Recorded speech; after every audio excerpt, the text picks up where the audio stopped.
First Energy operates 20 power plants in the Northeast United States that produce nearly 70 million megawatt hours of electricity each year for over 4 million residential, commercial, and industrial customers. Over half of First Energy's electricity is produced by using coal, compared to about 60% nationwide. Let's see how electricity is generated from coal by taking a virtual tour of a coal-fired power plant, similar to those operated by First Energy. This plant has 3 generating units that produce more than 2,000 megawatts of electricity. At full capacity, this one power plant can produce enough electricity to supply the needs of 1.5 million homes and businesses. Generating electricity requires a fuel source. At this plant, the fuel source is coal, which arrives mainly by a barge but also by rail and truck. Each barge delivers 1,500 tons of coal, enough to keep the plant running for a couple of hours. The plant uses about 21,000 tons of coal each day, so over 1 million tons of coal is stockpiled next to the plant. A device called a stacker reclaimer scoops coal onto a quarter-mile long conveyor that can transport up to 900 tons of coal into the plant each hour.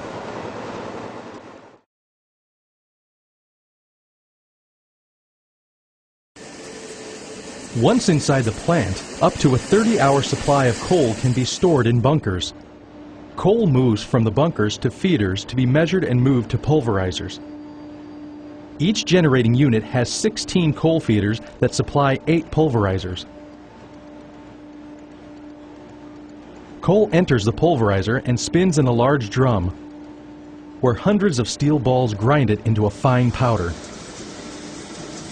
Now a fine powder, the coal leaves the pulverizers and heads to the boiler.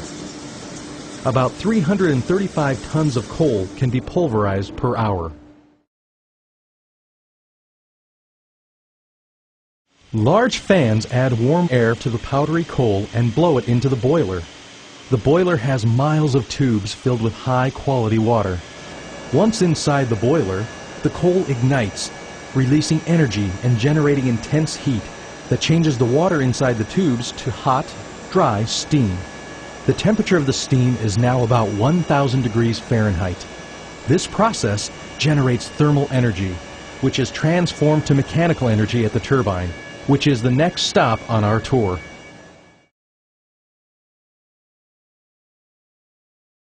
High-pressure steam, now 1,000 degrees Fahrenheit at 3,500 pounds per square inch, is piped from the boiler to the first in a series of turbines. Here it expands between layers of turbine blades mounted on the turbine shaft. The steam loops back to the furnace, then onto the second turbine. In this process, the steam turns the series of turbines 3,600 revolutions per minute, providing power to the generator, the last in the series of machines. The generator continuously creates an electrical charge of 34,481 amps at 18,000 volts of electricity. From here, the electricity leaves the plant and begins its journey to customers.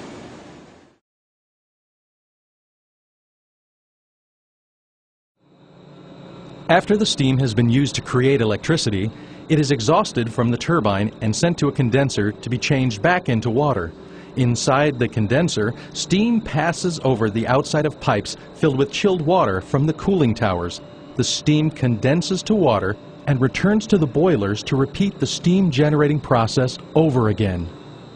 As the steam condenses, the chilled water inside the condenser pipes becomes warm from the heat of the steam, so it is sent to a cooling tower.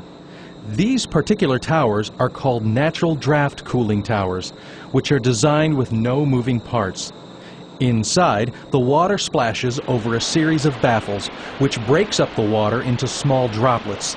These droplets mix with air from the open bottom of the tower, evaporating some of the water and cooling the rest by as much as 27 degrees.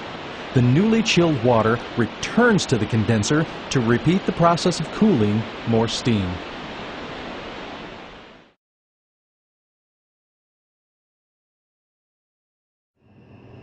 Since 1971, First Energy has spent more than $5 billion on environmental protection. Our plants are equipped with air quality control systems to remove sulfur dioxide and particulates called fly ash. Fly ash is removed by a mechanical process, and sulfur dioxide is removed with a chemical reaction using lime. These processes take place in large ductwork scrubber trains located between a unit's boiler and its chimney. Boiler gases pass through scrubbing vessels and are sprayed with slurry, a mixture of water and lime. The sulfur dioxide particles and other pollutants are absorbed by the slurry and fall to the bottom of the vessels. A fan releases the cleansed gases through the chimney. By the time this happens, more than 99% of particulates have been removed, as well as 92% of sulfur dioxide. A plant similar to this one can remove over 400,000 tons of sulfur dioxide each year.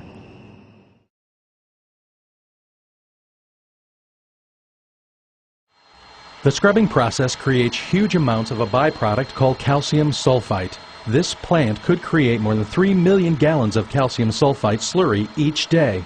First Energy created a process that turns that waste product into a valuable building material called gypsum, which is used to make wallboard or drywall. The slurry leaving the scrubbers is thickened and pumped through a forced oxidation gypsum or fog system.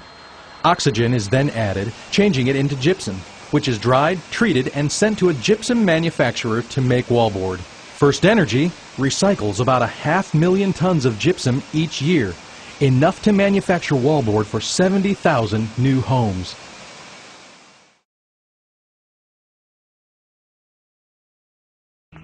Precipitators are another method of extracting coal ash, also called fly ash, which can be recycled or deposited in landfills.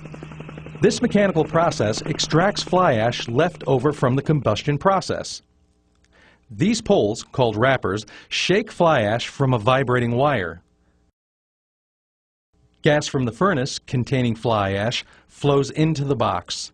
The fly ash drops into a storage chamber and is blown into silos to be loaded into a truck. Fly ash from First Energy plants is used in manufacturing a variety of products, including concrete, grouting, roofing shingles, granules, and anti-skid road materials.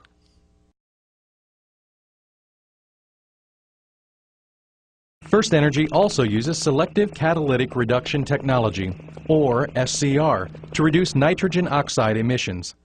SCR systems work much like a catalytic converter on a car. Flue gas containing nitrogen oxide emissions from the combustion process is mixed with ammonia. The mixed gases travel through a series of catalytic layers, which causes the nitrogen oxides to react with the ammonia. The reaction converts the nitrogen oxides to water vapor and pure nitrogen, a benign chemical that makes up 80% of the air we breathe. Both elements are returned to the environment through the station's stacks. Now that we've taken a look at how electricity is produced and some of the environmental control protection systems used at our plants, let's take a look at how the electricity is delivered to our homes and businesses. Transformers located just outside the plant boost the power from 18,000 volts to 345,000 volts, so it can travel long distances over transmission lines to where it is needed. Substations located along the path reduce the voltage so it can be moved along distribution lines attached to the utility poles. As the electricity nears customer locations, transformers on poles step down the power for use in homes and businesses. We hope you enjoyed seeing how electricity is produced at First Energy, where our energy is working for you.